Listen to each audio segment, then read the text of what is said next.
Sup, y'all? Welcome back to Saved by the Code, where I discuss technologies rooted in computer code that can save us from the corrupt fiat money regime.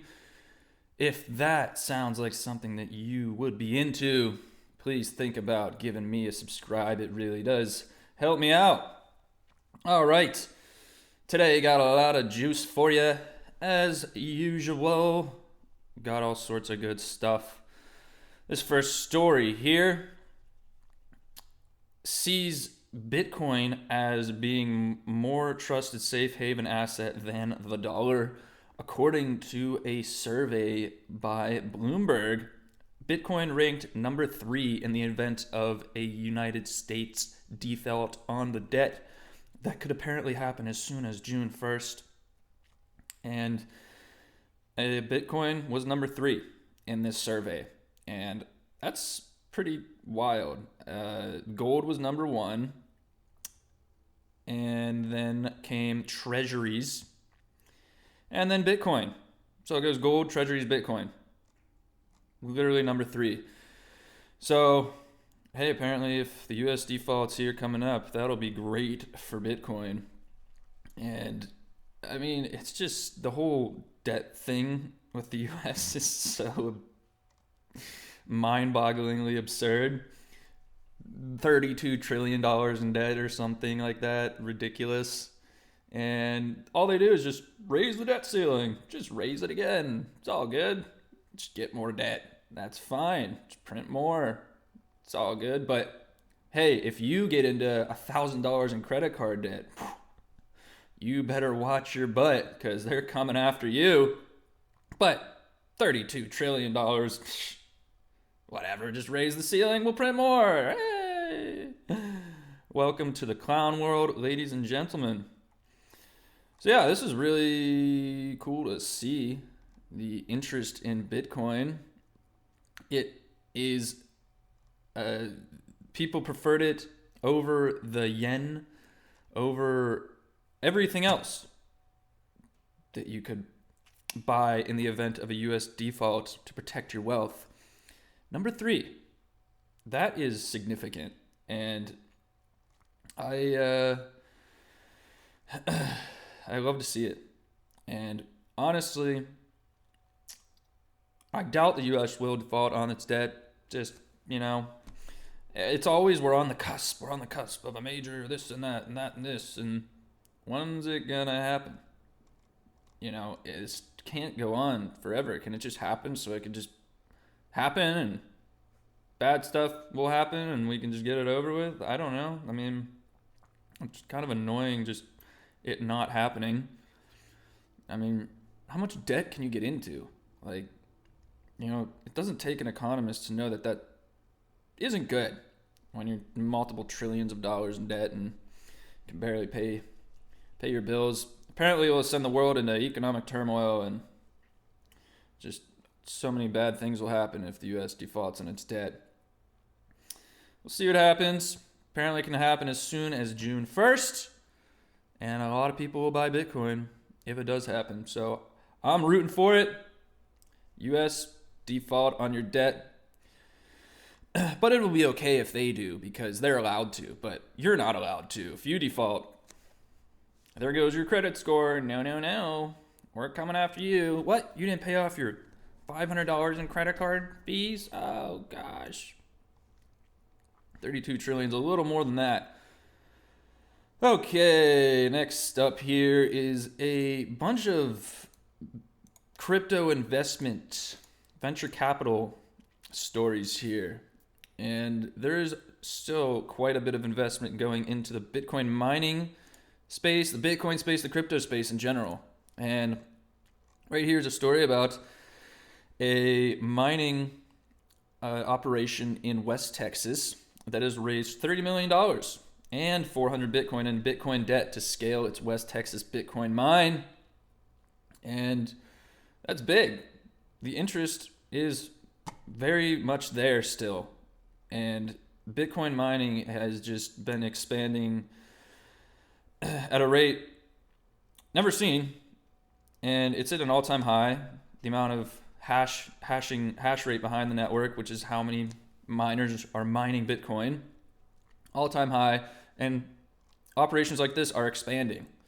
And this is very good for this is like organic growth and a very good indicator of how healthy Bitcoin is, because mining is the heart and soul of Bitcoin. If mining isn't good, Bitcoin isn't good. But mining is doing just fine and dandy. And a lot of that is focused in Texas. And here, I believe this Cormant is what it's called, this mining operation. And they have one of the lowest costs of mining Bitcoin out of any mining operation. Apparently they use 87% renewable energy, and they can mine Bitcoin very cheaply. It says here it costs them $6,700 to mine one Bitcoin, which that's fantastic. I mean, price of Bitcoin being 27,000, 28,000 right now, that is a sweet little return right there. So yeah, the amount of money that you can make if you can get cheap energy in Bitcoin mining is, especially if you have a large scale operation, is huge. Hence why you see all this investment flowing in to, here's another one. Bitcoin mining center Soluna secures $14 billion in investment. That's huge. And it is another project in Texas. Oh, excuse me. 14 million, not 14 billion. That's a typo. I was going to say 14 billion. That's nuts. So it is a Bitcoin mining center, secured $14 million. And yeah, this is another operation in Texas, because Texas is so welcoming to Bitcoin mining, as well as them having their own independent energy grid, where these Bitcoin miners are the best form of energy grid balancing that they've ever seen. And balancing the grid is very important for a healthy grid, because whenever there is excess energy, it needs to be bought up, or else it's just wasted. And this results in higher energy prices for the end consumer, and it just isn't good whenever there's just too much energy and it can't be utilized. So then you have all these Bitcoin miners coming into Texas that are incentivized, and also that are incentivized to, one, buy up all this energy, because these energy companies need to offload it so that they can pay their bills, as well as they are incentivized to shut down their operations in time of peak demand, these Bitcoin miners, by a program that's called ERCOT in Texas. And they pay them to shut down their operations whenever they need energy in emergency situations or just peak demand, whenever it's like really hot out or something. And they shut down their operations and are paid for doing so, because it balances out the grid. It is a net good. And they've been very welcoming to the Bitcoin miners, because it does this better than any other large energy operation. And so that's why you see tons of operations popping up in Texas, and it is literally Bitcoin country. And so, yeah, lots of investment going into Bitcoin mining. There's two big ones right there. And another one here. Bitcoin Lightning company River raises $35 million amid new wave of institutional adoption. Lightning is Bitcoin's layer 2 scaling solution, which makes it quicker, cheaper, and it scales Bitcoin, because the base layer of Bitcoin is not fast enough. And so, yeah, this Bitcoin Lightning company has raised $35 million, apparently. And it says here, despite the bear market, PayPal, yeah, so Peter Thiel, PayPal co-founder, has contributed to this $35 million Series B funding round for this Lightning Network company. Says here, quote, "It's not fueled by hype. This year's bank failures and bailouts have been a wake-up call, revealing the cracks of the traditional financial system and reminding us why Bitcoin is so important. It's a secure path to a stronger and more transparent global economy." Yes, it is. Hence why it's being fought so hard by the powers that be. Managing liquidity.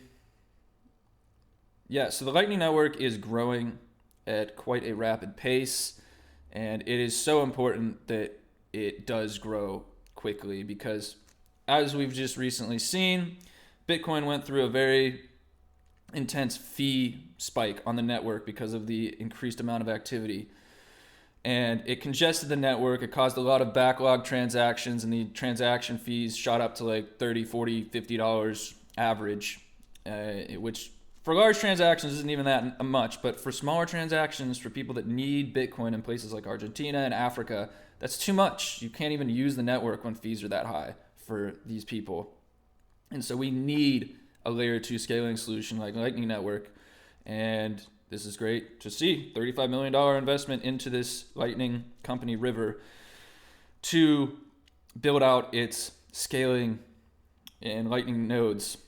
It says here, I still think that we're very early. Yeah, there's a lot of cool things happening. We're building this really amazing foundation protocol-wise. Yeah, so it is great to see. And I think we will continue seeing a lot of investment. River joins burgeoning.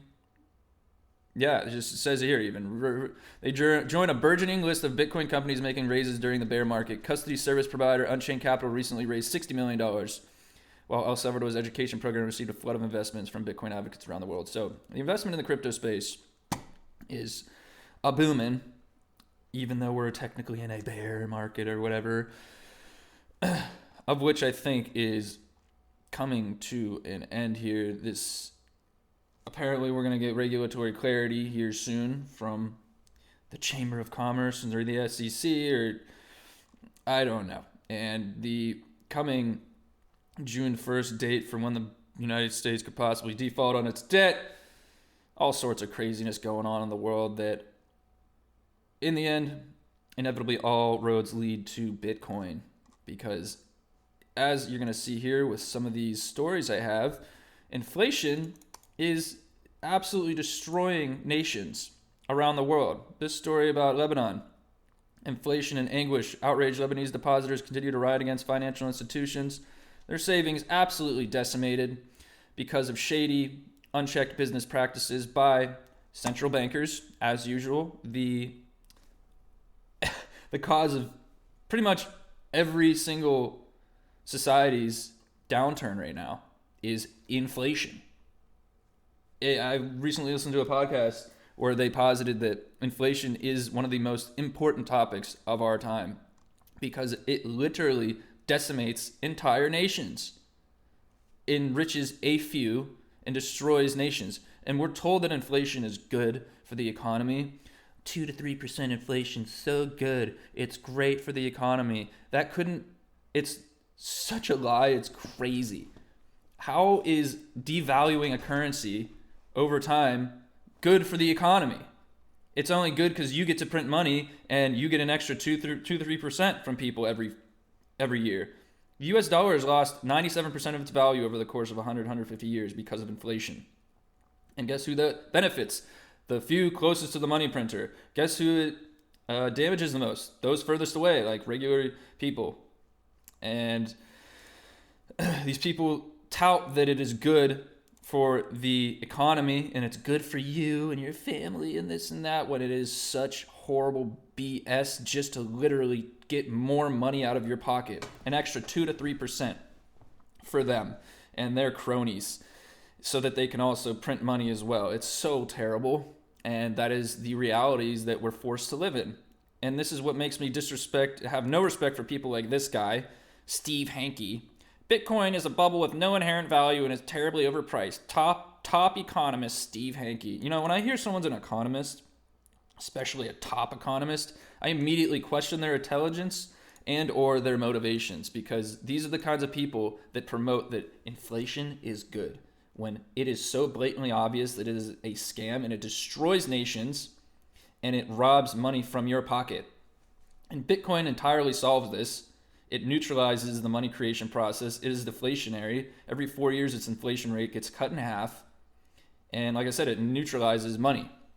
And hence why guys like Steve Hanke, who made all of his money off of the traditional financial system promoting inflation and whatnot, is going to hate Bitcoin. No freaking way. Oh, No way Steve Hanke doesn't like Bitcoin and has no inherent value and is terribly overpriced. Well, Mr. Hanke, you're a moron. Yeah, there I said it because someone's got to say it. And you're a scammer, and yeah, there you go, buddy.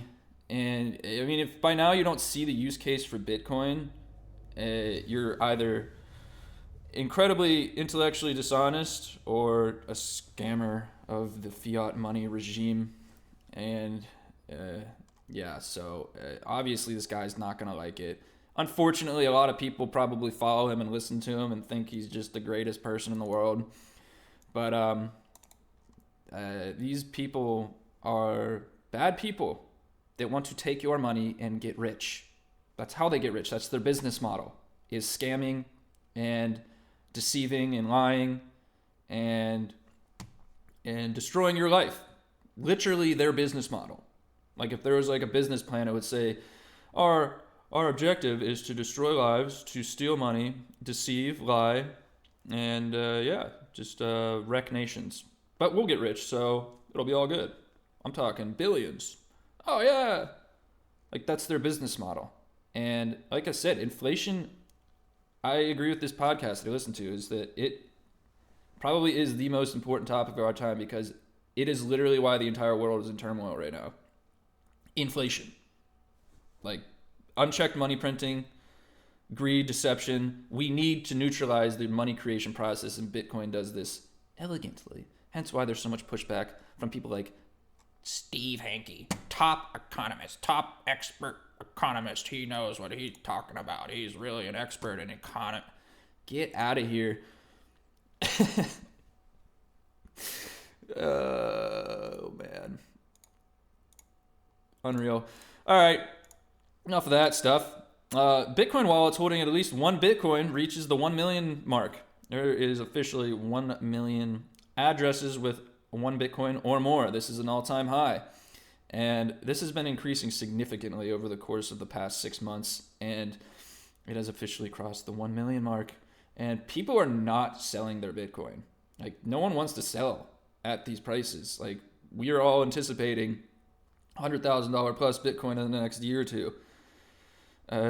Because of all this insanity going on with the financial world, as well as the halving that's happening next April or May, which is what I just spoke about, where Bitcoin's inflation rate is cut in half, and meaning that there's more scarce. And so supply demand, if the demand remains the same, the price will go up. And this is what always happens around the halving, like clockwork, literally every 4 years. And so, yeah, it's really amazing to see that there are at least 1 million addresses holding 1 Bitcoin or more. And no one's selling it. Everyone's holding. No one wants to sell at these prices. What are you doing selling your Bitcoin? Are you crazy? I mean, I get it. Some people have to, pay the bills and whatnot.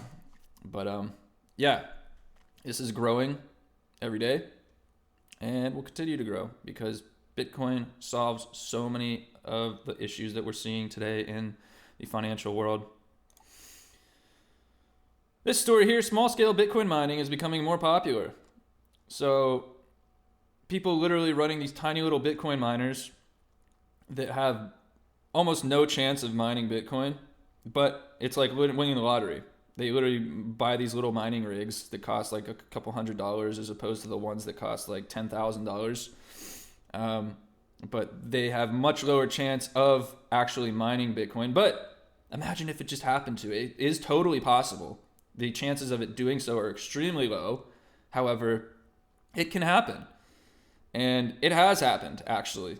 There have been some reports over the past couple months where these independent miners, just little people in their house, just with like 1 Bitcoin miner, they're competing with the warehouses full of miners, just so happen to bing, hit the jackpot and mine 6.25 Bitcoin after running their machines for how many years? Who knows if it would even, which it would be worth it because you just made whatever that is 6 times. It's like $180,000 or something just in one bing. You just open up your computer and it's just like, whoa, just off your little miner. So like, yeah, people are doing this, just like little Raspberry Pis, like that are barely mining, barely, not even close to as powerful as a warehouse full of miners. But hey, what if you just so happen to guess that guess that random number and mine that Bitcoin? Because that's how Bitcoin mining works. These machines are literally just guessing billions upon trillions of numbers a second. And the more numbers you can guess per second, the higher chance you have of mining the Bitcoin. So the more machines you have, the higher chance you have of mining Bitcoin. Hence why the warehouses full of the mining equipment get a lot of money. And the ones with not, these people with small miners probably will never mine Bitcoin, a Bitcoin, or get a block reward. However, why not? These things use minimal energy. It's just a little computer chip, tiny little operating system. Like, it's nothing. It only costs like $200-$300, and it's just this little microchip. But hey, what if you open your computer one time and we're like, whoa, 6.25 Bitcoin, yeah, that would be pretty cool. So yeah, I mean, just the decentralized nature of Bitcoin mining is so incredible to see. It's the largest computing network in the entire world and neutralizes money. And anyone can start mining, as you can see here. Even though maybe you won't actually ever mine a block, there is a chance you could. And it just shows that anyone can get involved with Bitcoin mining, even if it's on such a small scale like that. So, good to see there. Oh yeah, this is what I wanted to touch on as well, was the absurdity that's happening in Argentina, that they raised their interest rate to 97% as it struggles to tackle inflation. 97% interest rate because their inflation has soared above 100%. And that's just, what do you do? How do you even you can't do anything. You can't function. Like, whenever your country's currency is 100% plus inflation, 97% interest rate. Like, this is why Bitcoin is so ridiculously important, and why people like Steve Hanke need to be just tell that to those people, dude. Bitcoin has no value. Man, it's overpriced. Meanwhile, in Argentina, no one can eat or do anything because the government has absolutely destroyed their currency. Go tell that to them, Steve Hanke. What's your solution? Another fiat currency, I'm sure, with at least 2 to 3% inflation. Just such a genius. Wow, top expert economist. Thanks for that, Stevie. God, so absurd. Oh my. All right. Here's some stories about the MiCA regulations in Europe, which stands for... What does that stand for? Where is it? Oh yeah, markets and crypto assets legislation. And it is apparently crypto friendly. And it has been unanimously approved in the European Council, and it's great because they actually have regulatory clarity now, and a lot of venture capital is flowing into Europe now because they are so far ahead of the United States. And why wouldn't you go to a place that's more friendly towards crypto and has clarity, as opposed to staying in the United States where we got the good old SEC? Oh, great. Just absolutely stifling all innovation and not protecting anyone from anything, and just, contributing to the downfall of the United States, as with every government agency in this country. None of them have your best interest in mind. And the SEC has just got a bunch of stories here, just absolutely ravaging the United States as usual. Meanwhile, in Europe, like I said, these MiCA regulations are welcoming to crypto and provide clarity, and so lots of venture capital is going there, and they will see benefits from that, I'm sure. But, as usual, the United States can't do that because they're just a stubborn little child in the corner stamping its feet. This story... SEC Chair Gary Gensler claps back at Coinbase, says crypto rules already exist. No, that is a blatant lie. It's so insane. This dude why is he in charge? Just Gary Gensler guy. Like, it is such a blatant lie. It's insane. There is no clarity at all in the crypto space coming from the SEC. Crypto companies can't even register with the SEC, is what it says here somewhere. And that's just insanity.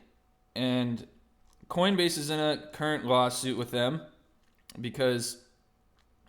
they vowed to fight against the SEC to provide regulatory clarity. It says here, this story, SEC urges court to reject Coinbase's demand for regulatory clarity. The Coinbase is like, yo, give us some regulation here. And SEC is like, no, we're in charge. They're just such, if they just went away, it would be so amazing. But they won't. And this Gary Gensler guy needs to be ousted. Senator SEC Chair Gary Gensler has consistently maintained that most digital asset securities and existing rules are clear, emphasizing that crypto firms choose not to comply with them. Oh my gosh. It's so bad. Like, what rules? There are no rules. There is no regulation in the United States. That is literally just like clear. Like, if you're a crypto company, you got to do this, this, and that. You can't, like I said, you cannot even register with the SEC. And where does it say that? It's false narrative. SEC. No. Critics of the SEC have called such offers disingenuous, including the SEC's own crypto-friendly commissioner, Hester Pierce, who pointed out that there is no way to register with the SEC. Someone in the SEC said that. Unreal. Like, how is that clear regulation? Just so crazy. The crap we have to deal with. So, yeah, as usual, the SEC being the stubborn little child in the corner, stamping its feet, and Gary Gensler lying and making stuff up. And I don't know how anybody has any respect for this man. And why? How does he get into the chair of the SEC? The U.S. Chamber of Commerce even is against Gary Gensler. It says here, U.S. Chamber of Commerce has also echoed this call from Coinbase as it heavily criticized the SEC's oversight. Like, the SEC has deliberately muddied the waters by claiming sweeping authority over digital assets while deploying a haphazard enforcement-based approach. Yes, they have. They need to just go away. Like, ugh. Go home, SEC. No one likes you. This was a really interesting story I came upon. The U.S. Secret Service holds crypto, praises blockchain technology, in a Reddit Ask Me Anything. And yeah, so apparently the Secret Service was like answering questions on Reddit about crypto and blockchain. And they apparently like crypto. They're actually advocates of it. And this was the Secret Service branch in San Francisco. And we are comprised of special agents. Yeah, so they like blockchain technology because it's immutable and unchangeable, and it allows them to crack down on crime way better than cash. They literally say it. They're like, use cash if you want to commit crime, not crypto. And that is so contrary to what the media has put out for the past decade about how cryptocurrencies, there's so much crime. Meanwhile, the Secret Service is like, we love it. Crypto is great because it literally provides a clear path to where all the money went in an unchangeable fashion. Like, and they actually say that they are advocates for crypto. A lot of them hold crypto. It says they were definitely holders of crypto and describe themselves as crypto enthusiasts. They hold crypto. They like crypto. They have an NFT collection.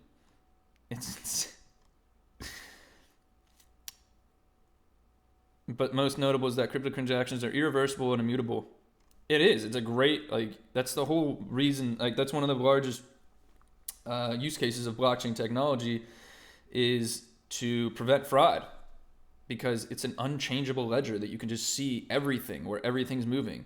And contrary to, like I said, what the media has tried to scare people into thinking that cryptocurrency is only used for crime and drugs and money laundering, and use cash. That's what criminals use. They use the US dollar and cash because it is so much harder to trace. And they're going to be using cash. That is the currency of crime, not Bitcoin. So yeah, just another media lie, of course. And it was just funny, like the double standard that exists. The U.S. Secret Service is into crypto. Which, like I said, I mean, blockchain technology gives them a clear, an easy way to trace these transactions. Why wouldn't you like that? And here, this is kind of related to this story. On March 28th, back in March 28th, French authorities raided the Paris offices of 5 major banks, including HSBC and BNP Paribas, all these whatever banks, in relation to an ongoing fraud and money laundering investigation where authorities are reportedly looking to collect at least 1 billion euros. The investigation centers on dividend payments, asset custody, Yeah, so the fraud that goes on in the banking sector is just rampant, absolutely rampant. And this is also why blockchain technology is being fought so hard, because it provides actual transparency. They don't want that. They don't want transparency. Banks are some of the biggest criminal organizations on the entire planet. And if we have them running on blockchains, they can't do their criminal activity anymore and make all their money. And this just illustrates how important it is that we do integrate Bitcoin and blockchain into the financial world. But it's very hard because they don't want it, because then they can't commit their crimes and make all their money. So yeah, just nutty stuff as usual going on in the world. All right, that's pretty much all I got for you today, folks. Appreciate y'all listening. I hope you're all doing all right out there. And protect yourselves in these crazy times, We got to do what we got to do here. And like I read in that previous article, people are looking at gold and Bitcoin as ways to protect themselves in these insane times where the United States might default on its freaking debt in like 2 weeks. And it's a reality that everybody has to deal with, but we have things that were designed for things like this, such as Bitcoin. Not financial advice to make your own investment decisions, but let's end this with a Babylon Bee story. The best source of truth in this crazy, crazy world. So let's see. Biden heads to the beach house to recuperate after grueling 5-hour work week. Oh man, that's rough. Also here, Biden finally draws larger crowd than Trump. Mainstream media has been heading praise. Thousands of gathering in El Paso, and it's all because of President Biden.